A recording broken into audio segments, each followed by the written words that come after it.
Hi friends, welcome to my YouTube channel power of motivation. Power of motivation में आप सबका तहे दिल से स्वागत है दोस्तों। तो फ्रेंड्स, आज के इस वीडियो के अंदर हम बात करेंगे एक ऐसी कंपनी के बारे में वाकई में जो जबरदस्त बिजनेस मॉडल की है दोस्तों। जी हाँ, बिजनेस मॉडल बहुत अच्छा है और कंपनी लगातार ग्रोथ की पटरी पे भागती हुई नजर आ रही है। मार्केट की गिरावट की वजह से ये स्टॉक बहुत नीचे आ चुका है। मैं समझता हूं एक गोल्डन स्टॉक ये साबित हो सकता है इन फ्यूचर। 2 साल पीछे जाऊं तो इस कंपनी का स्टॉक जो है दोस्तों मात्र 20-25 रुपए पे ट्रेड हो रहा था।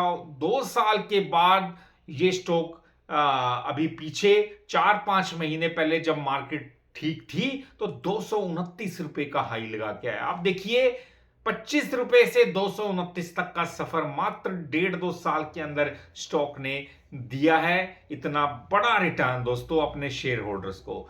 अच्छी कंपनी, अच्छे फंडामेंटल वाली कंपनी को मैं बार बार बोलता हूं, जितना लॉन्ग टर्म के लिए आप रखते हैं वाकई में बाकमाल रिटर्न कंपनी देती है। अब दोस्तों, कंपनी बहुत अच्छी कंपनी है।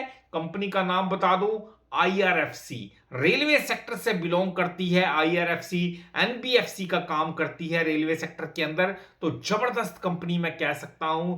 और सारे का सारा रेलवे सेक्टर इस कंपनी की क्लाइंट लिस्ट में शामिल है, क्योंकि कंपनी हर कंपनी को जो रेलवे सेक्टर में काम करती है उनके प्रोजेक्ट्स के लिए फंड प्रोवाइड करवाती है।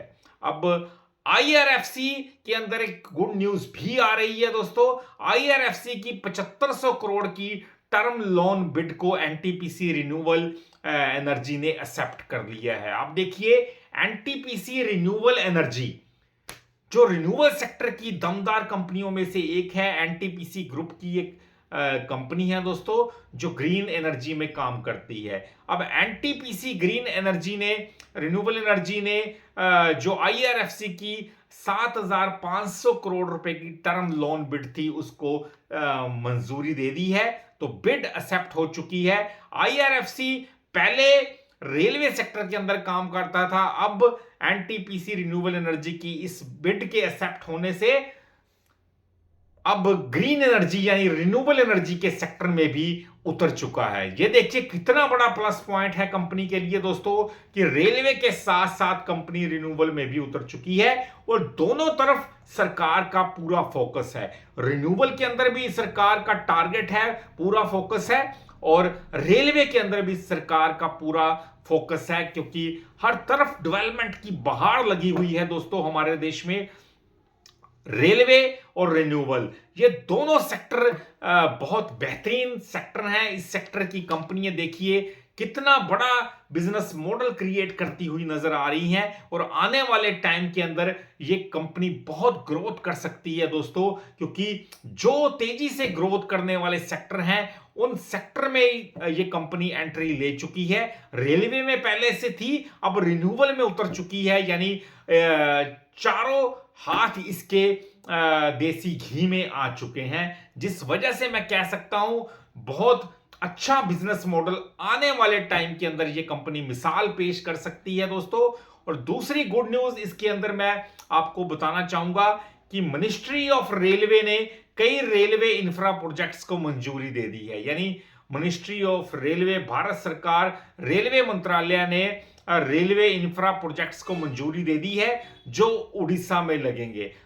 सरकार रेलवे सेक्टर को बूस्ट कर रही है, हर स्टेट के अंदर इसे आगे बढ़ा रही है। और जो उड़ीसा में रेलवे प्रोजेक्ट्स लगेंगे उनको मंजूरी मिल चुकी है। ये प्रोजेक्ट्स जो हैं ट्रांसपोर्ट नेटवर्क को बढ़ावा देंगे। यानी माल एक स्थान से दूसरे स्थान तक कैसे लेके जाया जाए, माल गाड़ी जिसे कहते हैं, उस को बढ़ावा देने के लिए। और लॉजिस्टिकल कॉस्ट को कम करेंगे जिससे इकोनॉमिक ग्रोथ होगी। अब देखिए, लॉजिस्टिकल ग्रोथ को भी कम किया जाएगा, ग्रोथ को नहीं, सॉरी, लॉजिस्टिकल कॉस्ट यानी माल भाड़ा जो होता है एक स्थान से दूसरे स्थान तक सामान लेके जाने का जो भाड़ा होता है, कॉस्ट होती है, उसको कम किया जाएगा इससे। तो इससे रेलवे सेक्टर की ग्रोथ होगी। तो फ्रेंड्स, रेलवे सेक्टर की अगर ग्रोथ होती है तो भारत की भी ग्रोथ होना लाजमी है, क्योंकि ये सेक्टर कोई छोटा मोटा सेक्टर नहीं है, बहुत दमदार सेक्टर है, बहुत बड़ा सेक्टर है भारत के अंदर।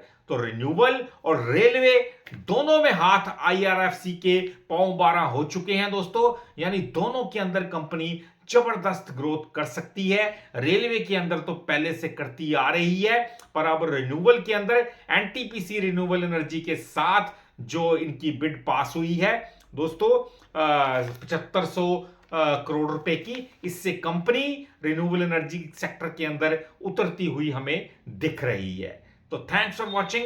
वीडियो अच्छा लगा हो चैनल को सब्सक्राइब कीजिएगा, क्योंकि ऐसे वीडियोस मैं डालता रहूंगा। मिलते हैं अपने अगले वीडियो में। उससे पहले बता दूं, पूरा एजुकेशन पर्पस के लिए मेरे वीडियोस होते हैं, कोई पर्सनली मैं बाय सेल की रिकमेंडेशन नहीं दूंगा, इसलिए कोई भी बाय सेल से पहले एक बार अपने फाइनेंशियल एडवाइजर के साथ जरूर डिस्कस कीजिएगा। मिलते हैं अपने अगले वीडियो में, तब तक के लिए नमस्कार जी।